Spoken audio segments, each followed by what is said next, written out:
présidence donc de la République pour la cérémonie. Il faut préciser que le Conseil constitutionnel est réuni donc en audience solennelle et en présence du chef de l'État, le président de la République. Nous nous retrouvons encore ce matin avec beaucoup de plaisir pour vivre ensemble la marche démocratique de la Côte d'Ivoire. Avec nous, le docteur Guy Bessongui Ndatien Sévérin, docteur en droit et avocat, qui est notre consultant du jour. Bonjour, docteur. Bonjour, Kolo. Alors, dans la main courante, nous le rappelons, Alexis Ouedraogo nous donnera des réactions de personnalité et invités à cette cérémonie ici au Palais de la Présidence de la République, qui est une œuvre de l'architecte Pierre Dufaux, à qui le président Félix Houphouët-Boigny avait confié la construction au moment de l'indépendance du pays et inaugurée en 1962 au cœur d'Abidjan, au plateau, avec de nombreuses vues sur la lagune. L'architecture et la décoration vous laissent comprendre que vous êtes en de hauts lieux. Eh bien, le président Félix Houphouët-Boigny avait confié également la décoration à de nombreux artistes réputés, dont Bernard Buffet pour les peintures, Aîné Kola Marini pour les sculptures extérieures, et lui, Dideron pour les sculptures intérieures, et Jean Lussard pour les tapisseries. Eh bien, la salle n'est pas perdue, donc il donne une illustration, et puisque c'est ici que se tiendra l'audience solennelle de prestation de serment du vice-président de la République. En attendant peut-être de retrouver Alexis Ouedraogo qui, si elle est prête, évidemment peut prendre l'antenne et nous donner quelques réactions avant l'entrée donc du Conseil constitutionnel. Nous allons continuer avec notre consultant, docteur Guy Bessongui Ndatien Sévérin. Bonjour, docteur. Bonjour. Alors déjà, est-ce qu'on pouvait faire un commentaire, une lecture sur ce discours, cette adresse du président de la République hier devant le Congrès? Alors, le discours du président de la République devant le Congrès hier, comme vous le savez si bien, est d'abord une obligation constitutionnelle pour deux raisons. La première, c'est qu'au terme de l'article 114 de la Constitution, le président de la République adresse chaque année à la nation un discours sur l'état de la nation devant le Parlement, donc réuni en Congrès. Et le second point, c'est que le président de la République également nomme le vice-président en accord avec le Parlement, donc Parlement réuni en Congrès. Et pour cette double raison, et donc fondement constitutionnel, le président a dû donc faire cette adresse hier. On peut retenir donc de cette adresse faite à la nation devant les parlementaires ou via les parlementaires des points essentiels sur l'état de la nation en ce qui concerne l'aspect sécuritaire et l'état de l'économie, la cherté de la vie et également l'aspect sanitaire. Donc sur tous ces points, le président de la République a rassuré ses concitoyens, donc via la représentation nationale que sont les parlementaires, et surtout fixer tout de même un cap parce que les nominations qui en ont été issues sont en réalité une façon de voir l'avenir. L'avenir avec un nouveau vice-président et l'avenir avec un Premier ministre reconduit d'une certaine façon avec un nouveau gouvernement, comme vous le savez si bien, resserré. Et donc gouvernement resserré, et sur ce point précis, depuis la sortie de crise post-électorale, nous avons eu des gouvernements, je ne dirais pas resserrés.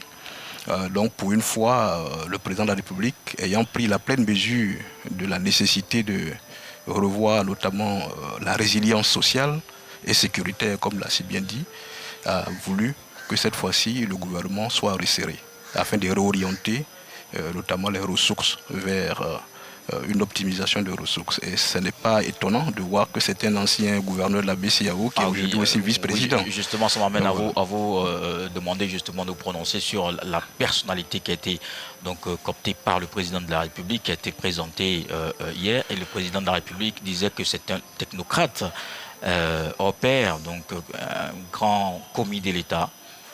Quel est votre commentaire sur cette personnalité qui est du handball comme vous aussi? Effectivement, c'est à la fois une fierté d'avoir le Premier ministre issu du handball comme nous, et précisément du département de Niakara. Mais cela dit, ce n'est pas la dimension locale qu'il faut lui conférer, parce qu'il a une dimension internationale, comme cela a été déjà dit, au regard du fait qu'il est gouverneur de la BCEAO, donc gérant la politique économique et monétaire de 8 pays. Et il a une statue également nationale qui lui a été conférée par sa nomination de vice-président. Mais bien avant, il a été tout de même dans l'appareil gouvernemental, donc en tant que directeur de cabinet du Premier ministre d'alors, 2007-2010, mais également en tant que ministre donc de la construction, de l'urbanisme et de l'habitat.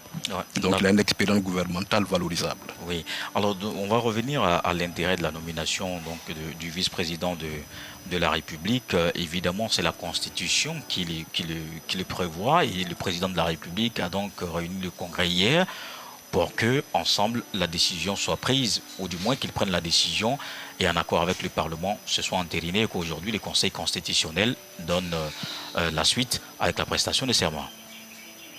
Oui, il faut d'abord sur l'intérêt, je pense qu'il faut bien le situer.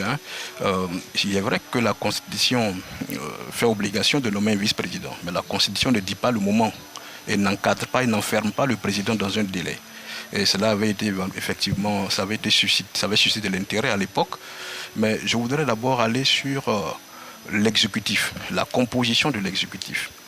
Comme vous le savez si bien, l'exécutif, au terme de l'article 53 de la Constitution, est composé du président de la République, du vice-président de la République et du gouvernement, donc avec à sa tête le Premier ministre, chef de gouvernement. Vous avez trois entités qui forment ou formant l'exécutif. Et une de ces entités n'était pas fonctionnelle, c'est-à-dire la vice-présidence, non fonctionnelle du fait de la non-nomination de son titulaire, et donc poste n'ayant pas été pourvu. Et cela fait maintenant 2 ans que le président de la République a été réélu, et en 2 années, ce poste est resté vacant. Il était donc temps de pourvoir à ce poste et de nommer une personnalité de haut rang en qualité de vice-président. Alors, cela revêt un intérêt fondamental pour la suite. Il est vrai que souvent nous entendons certains dire que le vice-président n'est rien, ou le vice-président. Alors que ouais, tous les vice-présidents, on dit en général aux États-Unis, le vice-président n'est rien, il devient tout, quand le président n'est pas là. Donc, il va avoir, c'est dans l'ancrage institutionnel, donc dans le dispositif institutionnel nouveau de la Côte d'Ivoire, le vice-président a pour rôle et en charge d'assurer une stabilité, une continuité institutionnelle, en cas de vacances notamment. Alors, lorsqu'il y a une vacance, l'article 62 de la Constitution prévoit que c'est le vice-président de la République qui devient président de la République. Et donc vous voyez que ça c'est assez important, contrairement à ce qui se faisait sous l'empire de la précédente Constitution, où c'est le président de l'Assemblée nationale qui venait à la succession, si on peut dire ainsi. Alors, donc désormais, la dévolution successorale du pouvoir présidentiel se fait au sein de l'exécutif et non entre l'exécutif et le Parlement.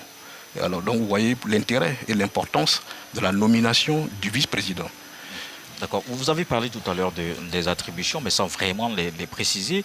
Ce sera quoi comme attribution du poste, ou du moins du vice-président de la République? Alors, on pourrait regrouper les pouvoirs du vice-président, les attributions du vice-président en 3. Au terme de la Constitution toujours, parce que c'est la boussole, c'est la norme fondamentale. C'est celle qui institue donc le Premier ministre et non pas une loi, comme vous le savez. Alors, donc, au terme donc, de l'article 80 de la Constitution, le vice-président de la République supplée le président de la République lorsque celui-ci est hors du territoire national. Cela veut dire donc à travers le pouvoir de suppléance qui est réduit ou qui ne vaut que dans les conditions, dans les cas où le président de la République est à l'étranger.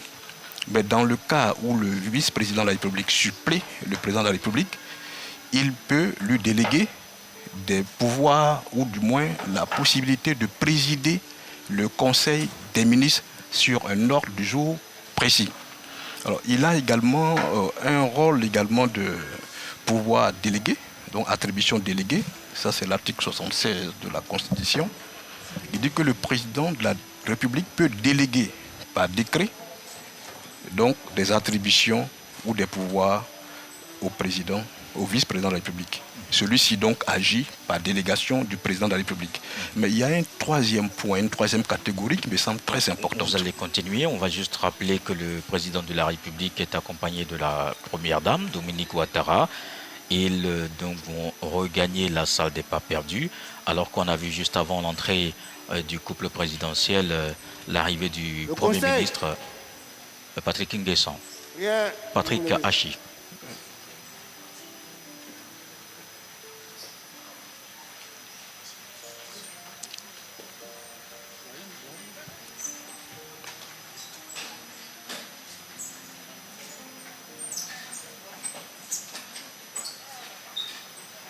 Le président de la République donc, qui fait son entrée, ça veut dire que dans quelques instants, le Conseil constitutionnel va faire son entrée pour... Ah ben voilà le Conseil qui s'installe.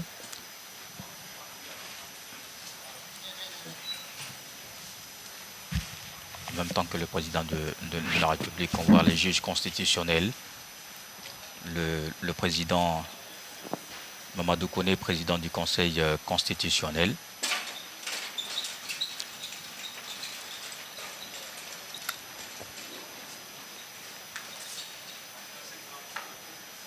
Et la cérémonie va donc débuter maintenant.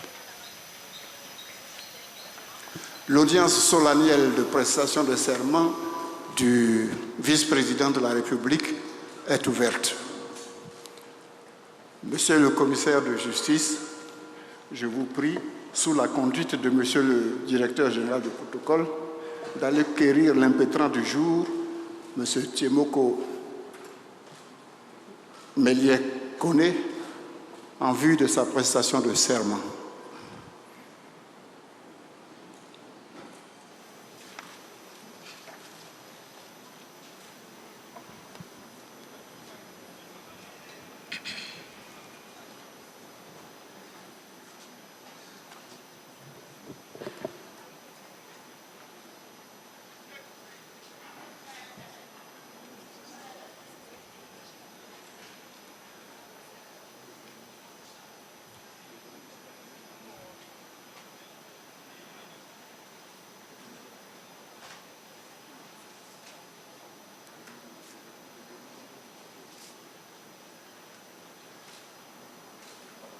L'entrée du vice-président de la République, ancien gouverneur de la BCEAO.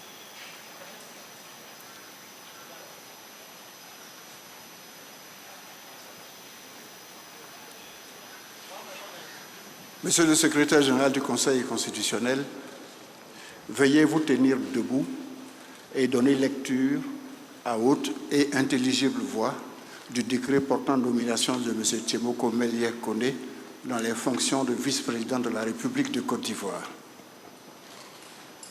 Présidence de la République. République de Côte d'Ivoire. Union, discipline, travail. Décret numéro 2022-268 du 19 avril 2022 portant nomination du vice-président de la République. Le président de la République, vu la Constitution à son article 55, vu la décision numéro CI 2022-002-1904-CC-G du Conseil constitutionnel en date du 19 avril 2022, décrète. Article 1. M. Tiemoko Méliès-Koné est nommé vice-président de la République. Article 2. Le présent décret sera publié au journal officiel de la République de Côte d'Ivoire, fait à Abidjan le 19 avril 2022, à Alassane Ouattara. Merci, Monsieur le secrétaire général. Monsieur Tiemoko Méliès-Koné, veuillez vous présenter à la barre, s'il vous plaît.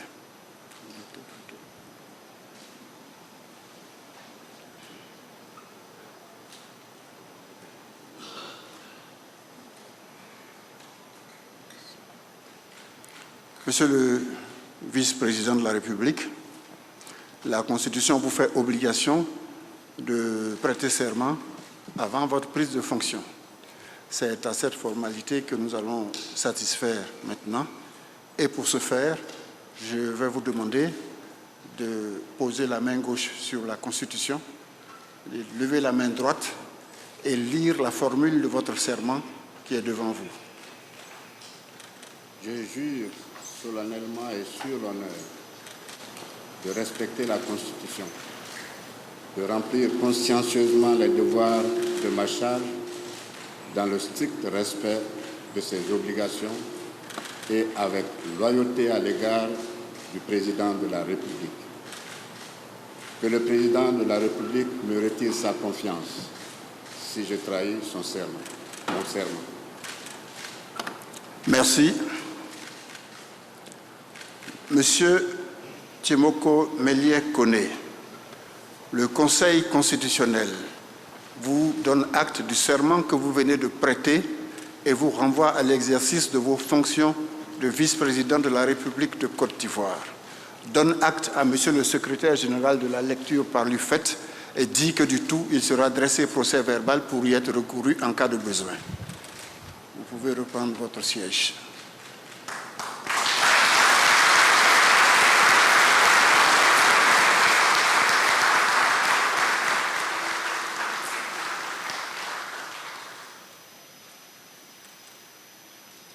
Monsieur le secrétaire général du Conseil constitutionnel, vous voudrez bien préparer le procès verbal de prestation de serment en vue de sa signature.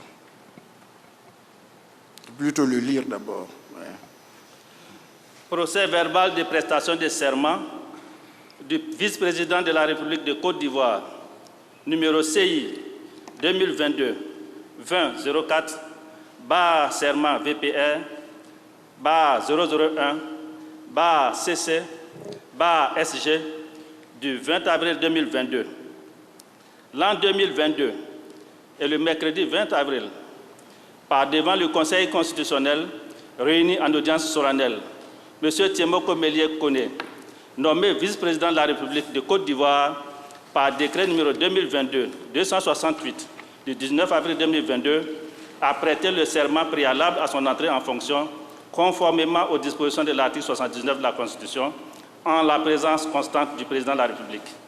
Le Conseil constitutionnel lui en a donné acte et l'a renvoyé à l'exercice de ses fonctions.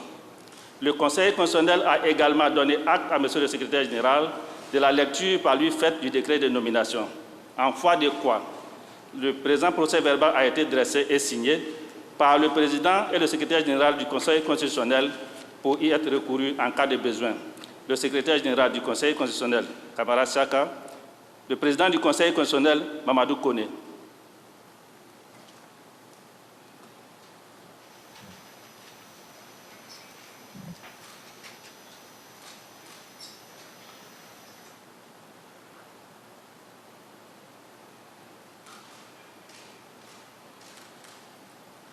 Qui va apposer sa signature, le président Mamadou Kone, président du Conseil constitutionnel.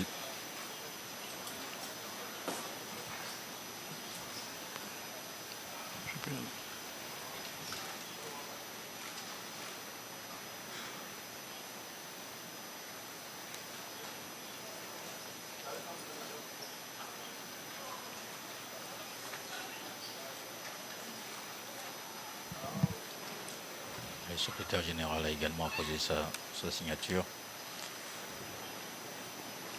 Excellences, Monsieur le Président de la République, Madame la Première Dame, Excellences, Monsieur le Vice-président de la République, Monsieur le Président du Sénat, Monsieur le Président de l'Assemblée nationale par intérim, Monsieur le Premier ministre, chef du gouvernement, Mesdames et Messieurs les présidents des institutions de la République, Mesdames et Messieurs les membres du gouvernement, Excellences, Mesdames et Messieurs les ambassadeurs et chefs de mission diplomatique accrédités en Côte d'Ivoire, Mesdames et Messieurs les membres du Parlement, Mesdames et Messieurs les représentants des partis et groupements politiques, Mesdames et Messieurs les officiers généraux, officiers supérieurs et officiers, honorables chefs traditionnels, Mesdames et Messieurs les journalistes, Mesdames et Messieurs, distingués invités. Excellences, Monsieur le Président de la République, je voudrais, avant tout propos, vous saluer avec déférence et exprimer à votre endroit les sentiments de gratitude de tous les membres du Conseil constitutionnel ici présents qui vous savent gré d'avoir mis à leur disposition la prestigieuse salle des pas perdus en vue du bon déroulement de cette audience voulue solennelle par la Constitution. Je voudrais ensuite remercier toutes les hautes personnalités ici présentes, en l'occurrence Monsieur le Premier ministre, chef du gouvernement, mais aussi Mesdames et Messieurs les présidents des institutions de la République, Mesdames et Messieurs les membres du gouvernement, Mesdames et Messieurs les ambassadeurs et chefs de mission diplomatique représentés en Côte d'Ivoire, Mesdames et Messieurs les membres du Parlement, Mesdames et Messieurs les responsables des partis et groupements politiques, et vous tous, Mesdames et Messieurs, en vos rangs, grades et qualités, tout protocole respecté. Votre distinguée présence à cette audience est ressentie comme un honneur par le Conseil constitutionnel. Excellence, Monsieur le Président de la République, Excellence, Madame la Première Dame, Excellence, Monsieur le Vice-président de la République, distinguées personnalités, Mesdames et Messieurs, l'audience solennelle de prestation de serment qui nous réunit ce jour me paraît une opportunité pour faire l'historique de l'institution de la vice-présidence dans notre pays. En effet, la vice-présidence de la République a été instituée pour la première fois en Côte d'Ivoire au lendemain de l'élection présidentielle de 1980 par la loi constitutionnelle numéro 80-12-32 du 26 novembre 1980. À cette époque, aucun titulaire n'avait été nommé à ce poste et la fonction elle-même fut, 5 années plus tard, supprimée par la loi constitutionnelle numéro 85-10-72 du 12 octobre 1985. C'est avec la Constitution du 8 novembre 2016, marquant l'avènement de la Troisième République ivoirienne, que la fonction de vice-président de la République est sortie de son éclipse pour prendre à nouveau sa place dans la nomenclature des hautes institutions de l'État à travers l'article 53 de la loi fondamentale qui dispose que l'exécutif est composé désormais du président de la République, du vice-président de la République et du gouvernement. Le poste de vice-président a alors été pourvu par le décret numéro 2017-11 du 10 janvier 2017, mais il est resté à nouveau vacant depuis le 27 février 2020, suite à la démission de son titulaire, et ce, jusqu'au 19 avril 2022, date à laquelle le président de la République a procédé par décret numéro 2022-268 du 19 avril 2022 à la nomination de M. Tchémoko Méliès Koné en qualité de vice-président de la République. Il convient de préciser qu'avec la Constitution du 8 novembre 2016, précisément en son article 78, le vice-président devait être élu en même temps que le président de la République sur un ticket. Toutefois, à la date de la promulgation de la dite Constitution, le président de la République ayant déjà été élu en 2015, les dispositions transitoires de l'article 179 de la Constitution ont permis à ce dernier de nommer le premier vice-président de la République de Côte d'Ivoire par le décret 2017-11 du 10 janvier 2017 précité. Depuis la révision constitutionnelle du 19 mars 2020, c'est le président de la République qui choisit le vice-président en accord avec le Parlement en application de l'article 55 de la Constitution. Excellence, Monsieur le vice-président de la République, après ce bref historique, je voudrais à présent me tourner vers vous pour affirmer qu'il ne fait aucun doute que c'est en référence à votre riche expérience professionnelle, à vos remarquables qualités humaines, à votre compétence avérée et à votre incontestable savoir-faire au service de la nation ivoirienne qu'il a plu au président de la République, au chef de l'État, de porter son choix sur votre personne, comme il a lui-même révélé hier à l'occasion de son discours sur l'état de la nation. La juridiction constitutionnelle, par ma voix, vous prie de recevoir ici et maintenant ces vives et chaleureuses félicitations pour votre nomination amplement méritée. Excellence, Monsieur le vice-président de la République, La vocation successorale à la présidence de la République que vous confère la Constitution impose au Conseil constitutionnel de vérifier que vous remplissez les conditions exigées pour votre nomination.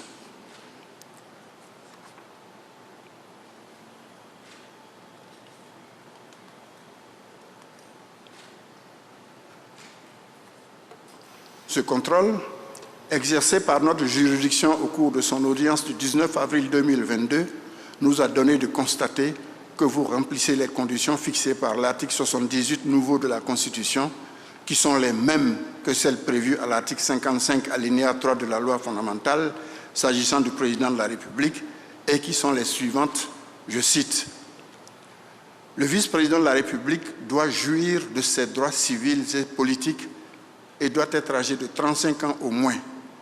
Il doit être exclusivement de nationalité ivoirienne, né de père ou de mère ivoirien d'origine. » Fin de citation. Par ailleurs, il me paraît utile de rappeler l'article 62, alinéa 3 de la Constitution, qui fait du vice-président, en cas de vacance du pouvoir, non pas un intérimaire du président de la République, mais de droit, le président de la République chargé de poursuivre et de terminer le mandat en cours en exerçant les prérogatives de président de la République. Il lui est seulement ôté le pouvoir, pendant cette période, de désigner un nouveau vice-président ou un nouveau Premier ministre et, partant, de former un nouveau gouvernement, d'organiser un référendum ou encore de prendre l'initiative d'une révision de la Constitution, attribution que le Constituant a entendu réserver exclusivement au président de la République oint par le suffrage universel du peuple souverain. Monsieur le vice-président de la République, malgré ces quelques restrictions, vous demeurez sans conteste le second personnage de l'État de Côte d'Ivoire. J'ai failli écrire, je ne l'ai pas écrit, mais je vous dis que vous êtes le seul en Côte d'Ivoire à n'avoir qu'un seul chef, le président de la République.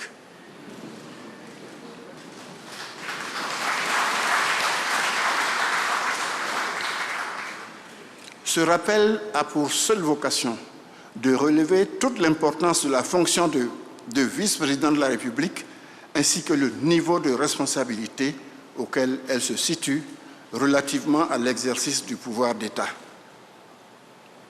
Le serment que vous venez de prêter vous confère la plénitude de la qualité de vice-président de la République de Côte d'Ivoire et l'aptitude à exercer cette haute fonction. Excellence, Monsieur le vice-président de la République, les termes de votre serment traduisent, vous en conviendrez avec nous, une promesse solennelle de votre part, celle d'être au service du bien commun. C'est une promesse qui traduit également un pacte, celui qui vous lie aussi bien au peuple de Côte d'Ivoire qu'au président de la République à qui vous devez loyauté, ainsi qu'il y est écrit expressément. Pour tout dire, le serment qui vient d'être prononcé par vous comporte des responsabilités. Il vous engage, il vous oblige.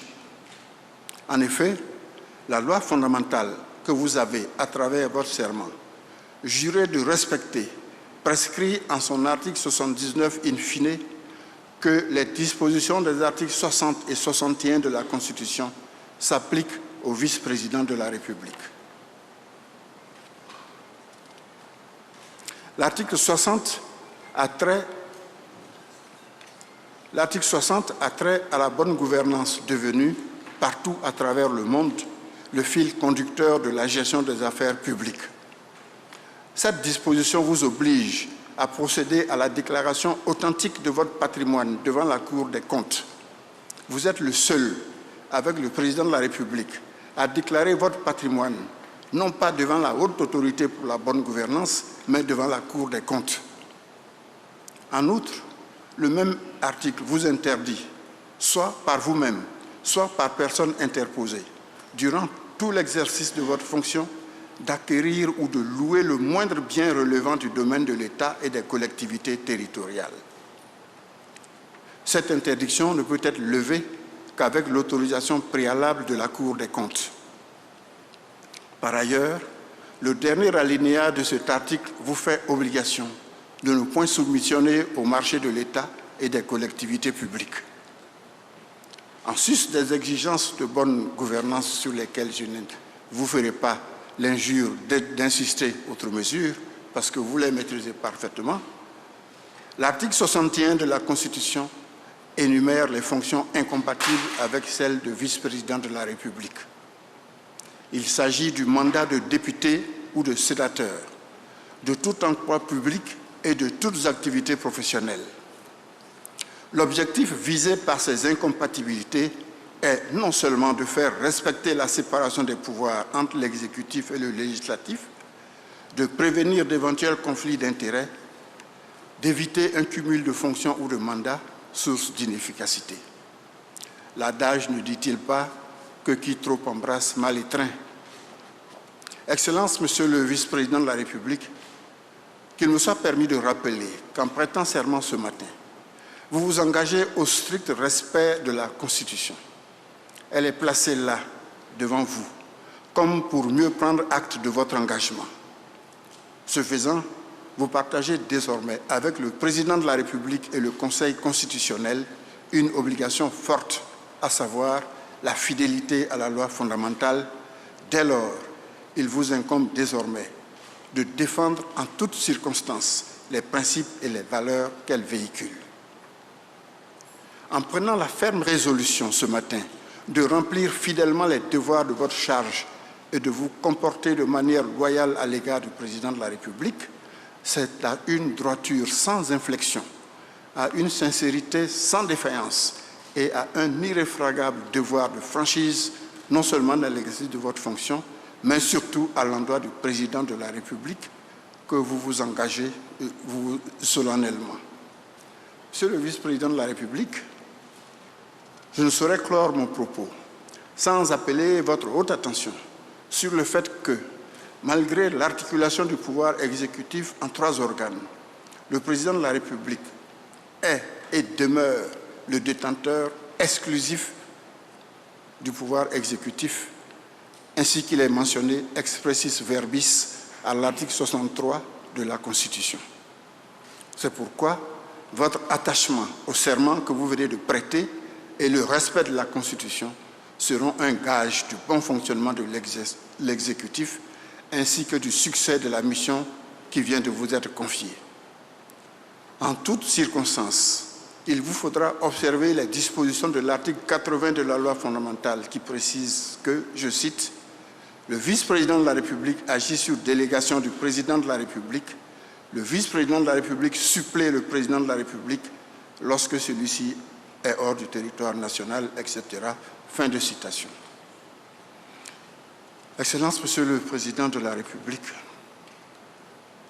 au nom du Conseil constitutionnel et en mon nom propre,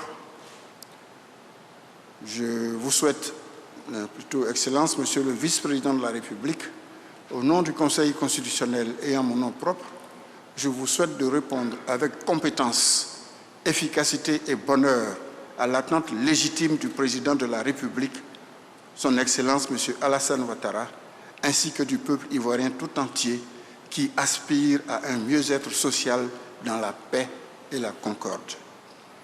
Excellence, Monsieur le Président de la République, Madame la Première Dame, Excellence, Monsieur le Vice-président de la République, Monsieur le Premier ministre, chef du gouvernement, distinguées personnalités, Mesdames et Messieurs, je voudrais terminer en vous remerciant sincèrement au nom du Conseil constitutionnel pour votre aimable attention. Je vous remercie.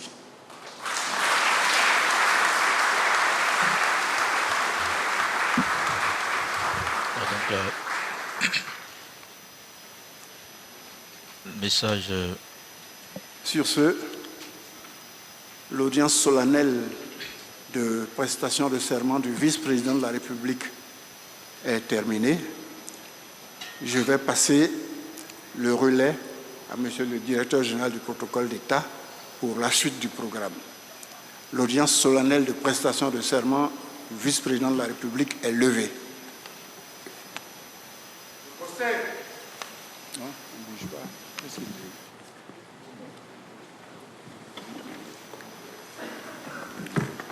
Nous allons demander à Monsieur le Président du Conseil constitutionnel et à tous les membres de son Conseil de bien vouloir faire ses civilités à Monsieur le Vice-président de la République.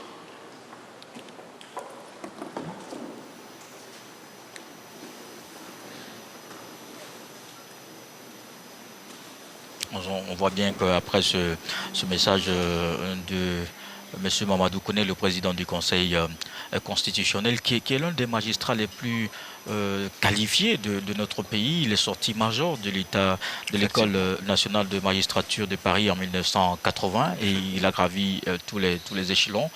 C'est lui donc qui dirige le Conseil constitutionnel qui en ce moment félicite le nouveau vice-président Koné Tiemoko Melie, qui vient donc de prêter serment. Alors, docteur Guy Bessangui Mdatien, on l'a vu dans ce message du président du Conseil constitutionnel que c'est pratiquement les mêmes, on va dire, restrictions, ce sont les mêmes exigences pour le vice-président que pour le président de la République. Le président de la République, notamment l'article 78, auquel est fait référence qui concerne notamment les conditions d'éligibilité du président de la République. Et comme vous le savez si bien, le vice-président, lui, par contre, est nommé. Bien que nommé, la Constitution fait obligation à ce qu'il respecte les conditions de l'article 78. Auguste, Assemblée, à présent, nous invitons à ce pupitre son Excellence, Monsieur le Vice-président de la République, pour son adresse à l'occasion de cette cérémonie de prestation de serment. Monsieur le Vice-président. Le vice-président qu'on va entendre, hier on ne l'avait pas entendu au Congrès, évidemment il y avait un seul point à l'ordre du jour qui était l'adresse du président de la République devant les sénateurs et les députés. Et aujourd'hui on va donc l'entendre. Sa première adresse, après ça, oui, son entrée en fonction.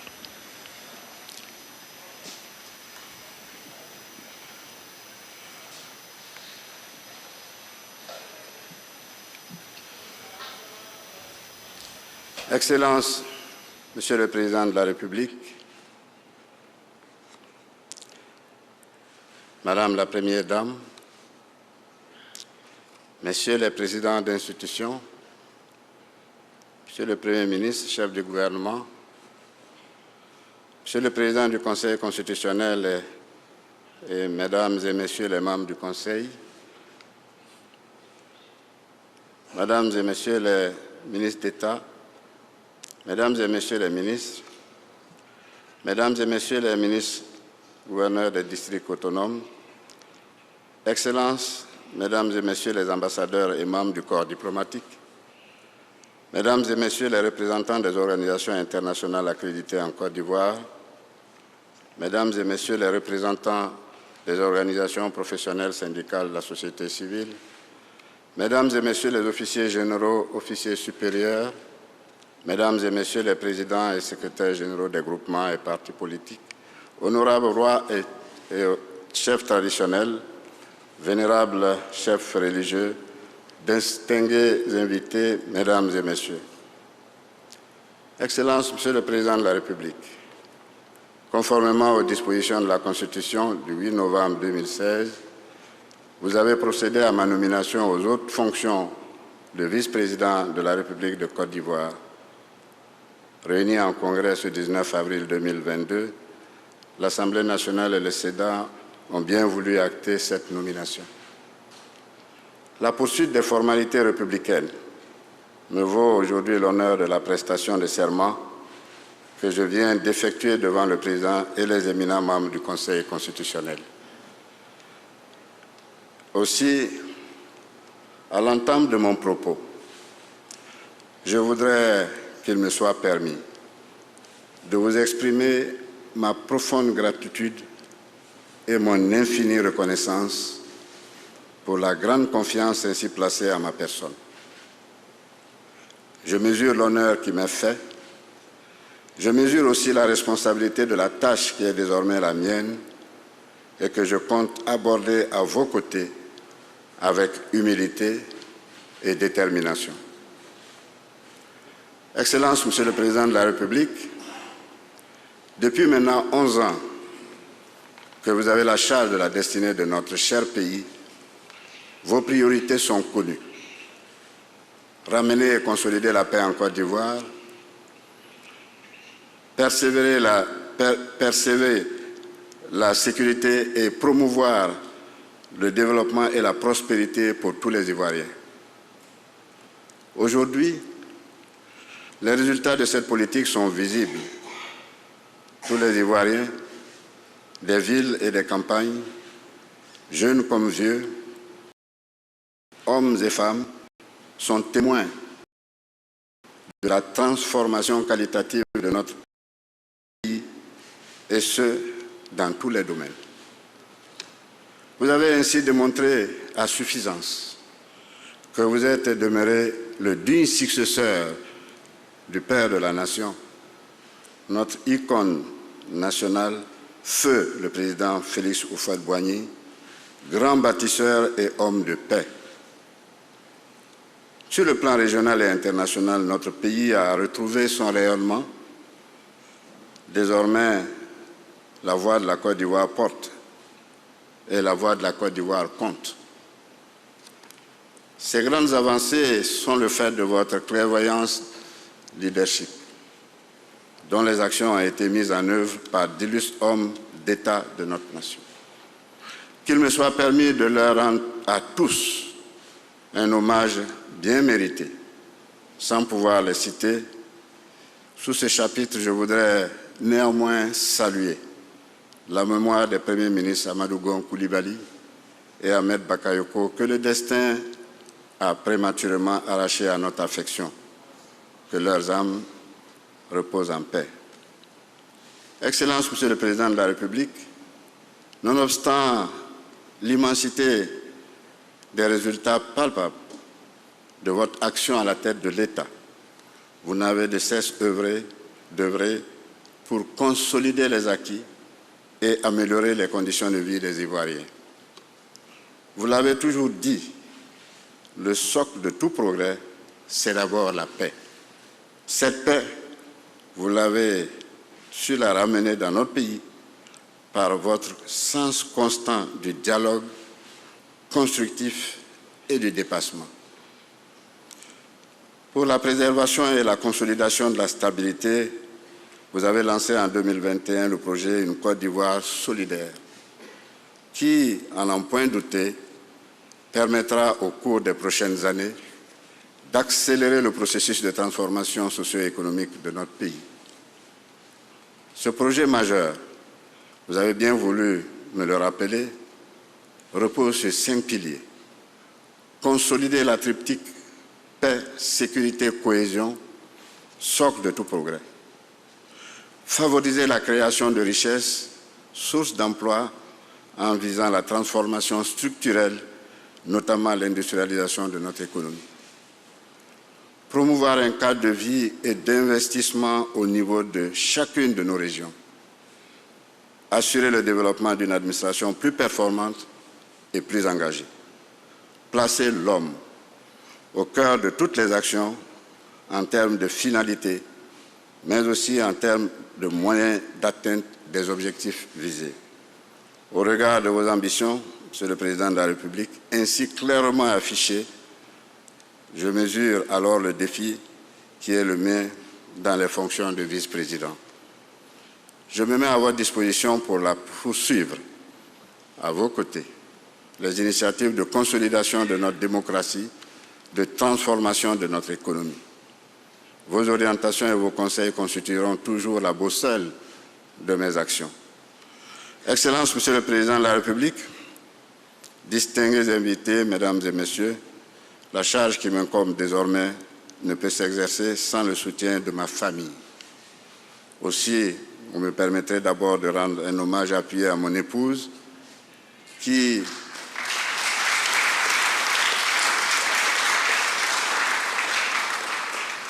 une fois de plus, a bien voulu accepter de m'accompagner dans cette aventure de vie. J'associe à cet hommage mes amis, connaissances, enfants, neveux, nièces et petits-enfants, dont la présence et l'affection demeurent et demeureront toujours pour moi une source intarissable de réconfort.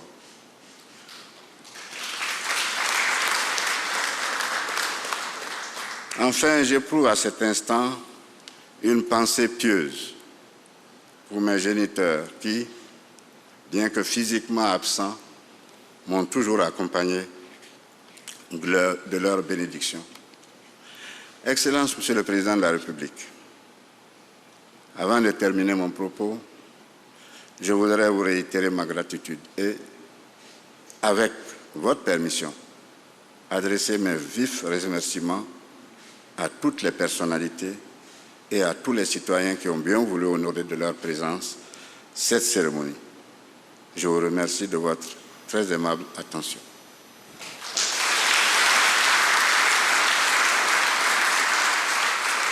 Donc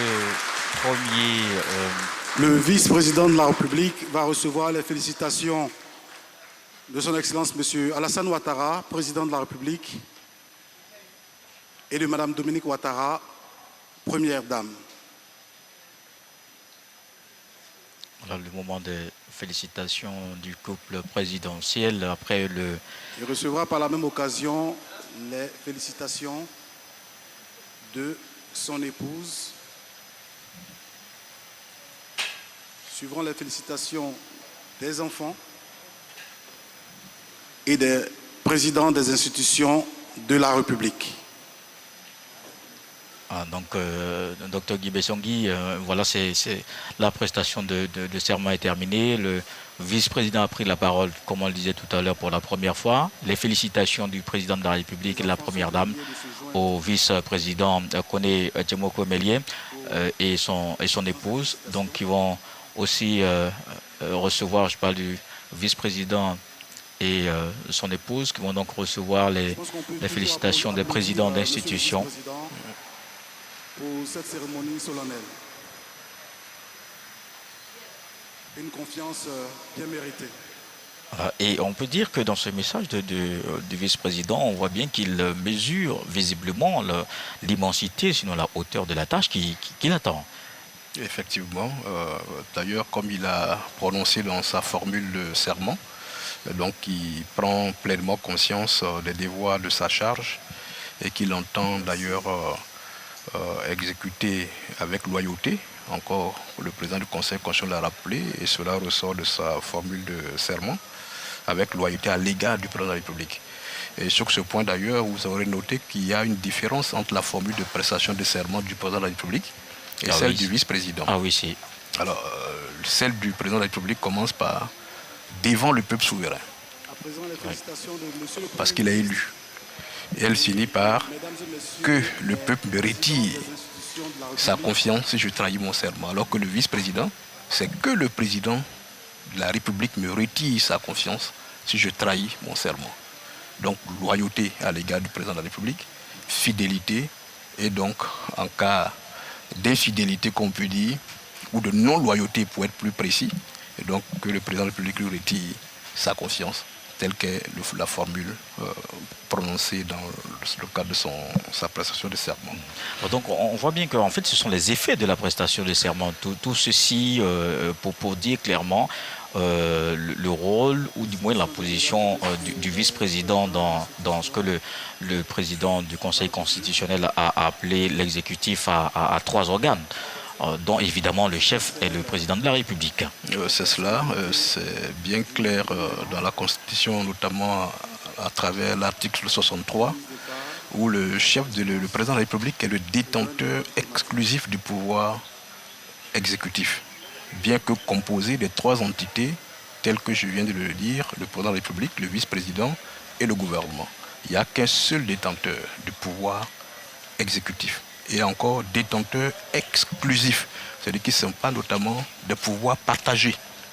Alors, donc, la prestation de serment, effectivement, comme effet, le vice-président de la République entre en fonction dès maintenant. Et de deux, la prestation de serment lui confère les attributs de ses fonctions. Il devient donc, il a les prérogatives pleines, la plénitude, comme le dit, de ses prérogatives du vice-président de la République.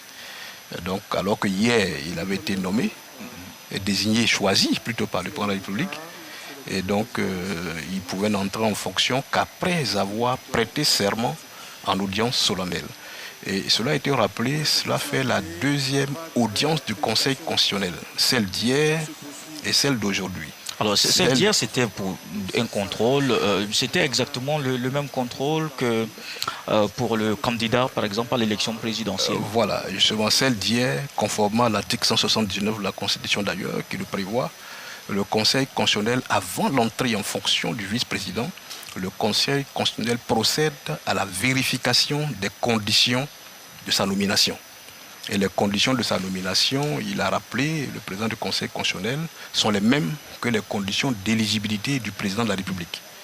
Et donc, il doit jouir de ses droits civils et politiques, il doit être âgé de 35 ans au moins, il doit être exclusivement de nationalité ivoirienne, et ensuite, la quatrième, il doit être né de père ou de mère ivoirien d'origine. Et c'est tout ce travail de vérification qui a été fait. Le président de la République en a parlé hier devant le Congrès et a indiqué que le Conseil constitutionnel procédait évidemment à ce contrôle avant de lui donner l'autorisation d'annoncer la personnalité. Si vous l'avez noté, oui, dans la décision de l'audience d'aujourd'hui, dans la décision d'hier a été rappelée dans les visas. Donc de cette décision, c'est-à-dire la décision d'hier, qui montre que le vice-président de la République satisfait à ses exigences constitutionnelles prévalant à sa nomination, et c'est ce qui lui permet aujourd'hui de prêter serment. Donc notamment, on dirait une investiture juridique, pas une investiture politique. Donc il est oint notamment des attributs de ses prérogatives. Alors, ce qu'il faut dire, parce que le président du Conseil constitutionnel est revenu sur l'intérêt de ce poste de vice-président qui avait été initié déjà depuis les années 80. C'est cela. On a parfois l'impression que c'est tout récent et que c'est seulement la Constitution de 2016, mais c'est un poste qui avait existé, mais puis supprimé ensuite.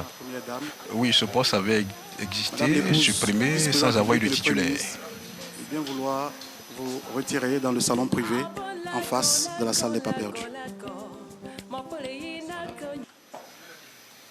Sous les orientations du protocole d'État, le président de la République va se retirer avec la première dame Dominique Ouattara et le vice-président de la République Koné Tiemoko Melie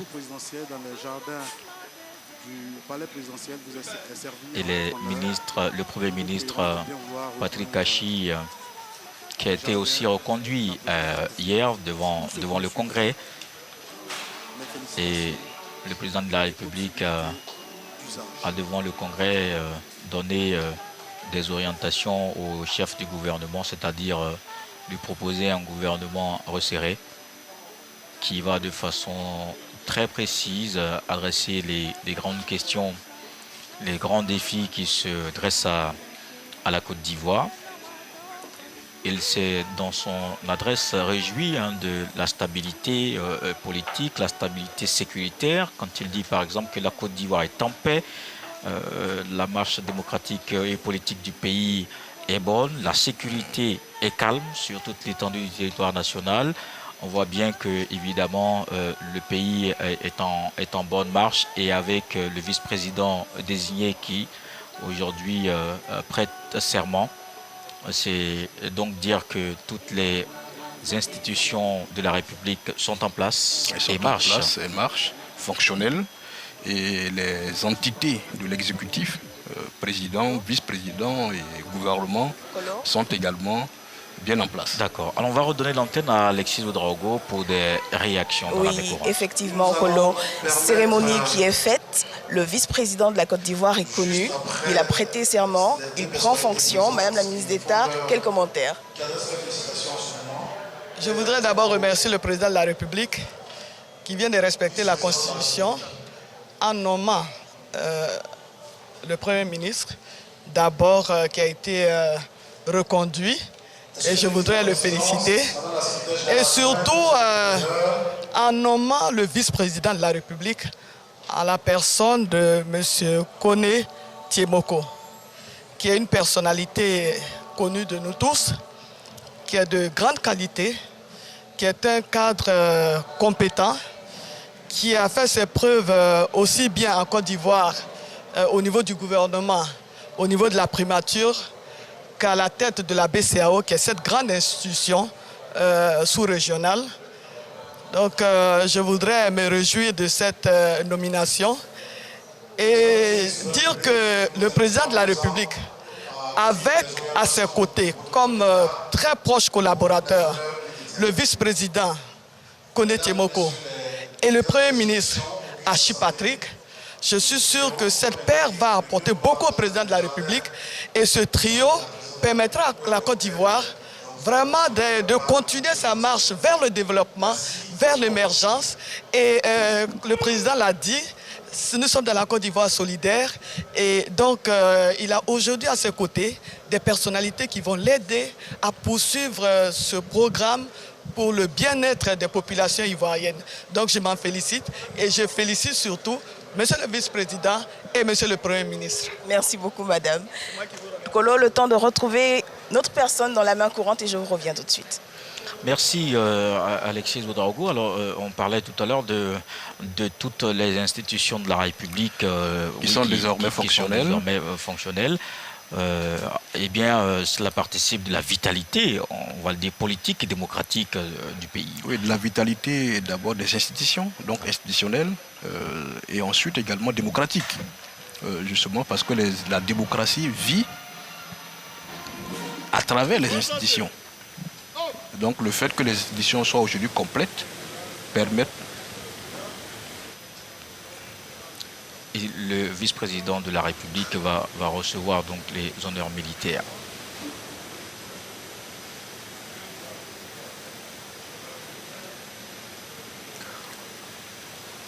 Va recevoir les honneurs militaires. On le disait tout à l'heure, hein, ce sont les mêmes exigences. Ça sera, on va procéder à la revue.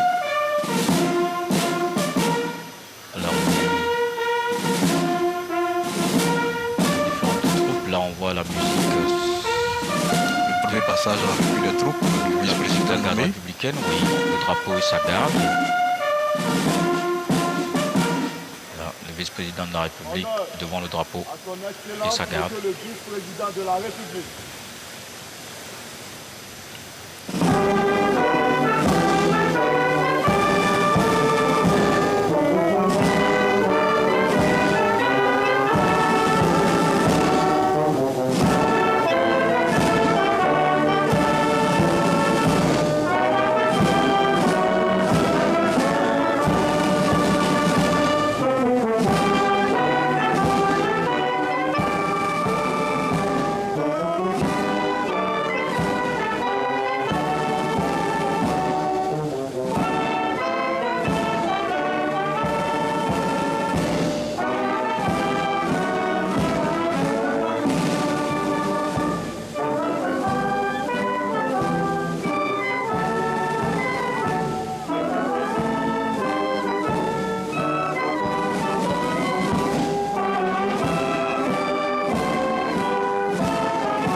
qu'il a été revêtu de l'ensemble des attributs de sa fonction en tant que vice-président. Et d'ailleurs, il faut noter que M.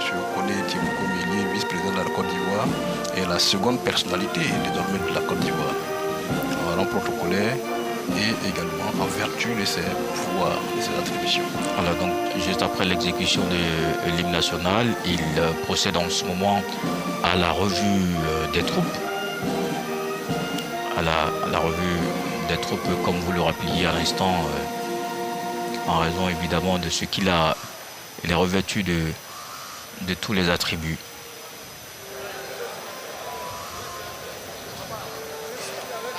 Et juste après cette séance, nous allons repartir dans la même courante. Kolo, nous sommes avec Monsieur le Président du Sénat. Bonjour, Excellence. Alors, qu'est-ce que vous pensez de cette cérémonie? Le vice-président est connu, il prend fonction maintenant. Quel commentaire? Ok. Merci beaucoup. Nous sommes ici au palais de la présidence de la République de Côte d'Ivoire pour continuer à construire les institutions. On dit souvent qu'il faut, pour renforcer la démocratie, des institutions fortes. Oui, mais les institutions fortes doivent être animées par des hommes d'État conscients, par des hommes d'État qui ont de l'expérience et qui se préoccupent de l'intérêt général. En nommant le vice-président, mais il le connaît, c'est avec beaucoup de bonheur, avec beaucoup de joie que nous avons reçu cette nomination. Hier, nous étions au Parlement, réunis en congrès, pour adouber, pour valider le choix du président de la République. C'est un choix très distingué, d'autant plus que le vice-président Koné Meïlé est en dehors de toutes les chapelles politiques. Je pourrais dire que c'est un choix objectif. Il n'est pas dans les querelles quotidiennes politiciennes que nous connaissons dans le pays. Et je pense qu'il pourra accompagner le président de la République dans l'édification de la Côte d'Ivoire, de la nation ivoirienne. C'est un homme d'expérience, un homme de grande valeur. Il a géré pendant plus de 11 ans la Banque centrale de toute l'Afrique, de l'UEMOA. Et nous pensons qu'il pourra apporter son expérience auprès du président de la République afin de construire cette belle Côte d'Ivoire avec des institutions fortes. Et la vice-présidente de la République a un rôle très important parce qu'il demeure, je dirais, le filtre des dossiers qui viennent du gouvernement avant de les envoyer vers le président de la République qui, en dehors de ces tâches quotidiennes, a la dimension diplomatique, la dimension sécuritaire du pays à gérer dans un contexte aujourd'hui multipolaire. Et la Côte d'Ivoire, avec le président Alassane Ouattara et toute son expérience, je dirais, son aura personnelle permettra à la Côte d'Ivoire d'avancer et la démocratie ivoirienne va se renforcer doucement pour que les Ivoiriens soient dans le bonheur total. Merci beaucoup, Président. Et c'est sur cette intervention, Kolo, que je vous ramène l'antenne. Merci, Alexis Ouedraogo. Et nous allons, avec notre consultant ici, dire les derniers mots avant de redonner l'antenne. Docteur Guy Bessongui Ndatien Sévérin. Alors, la cérémonie donc, est terminée.